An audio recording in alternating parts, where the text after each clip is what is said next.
All right, I'm doing a incline bench press with a slight variation.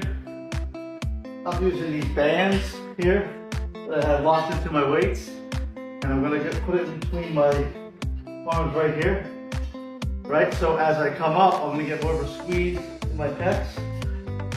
Now, you might not have these type of weights, but you can wrap it around the front of the weights, and depends on what resistance you want to go with. Oh. Right. And as I come up, I'm be able to squeeze my chest, my pecs.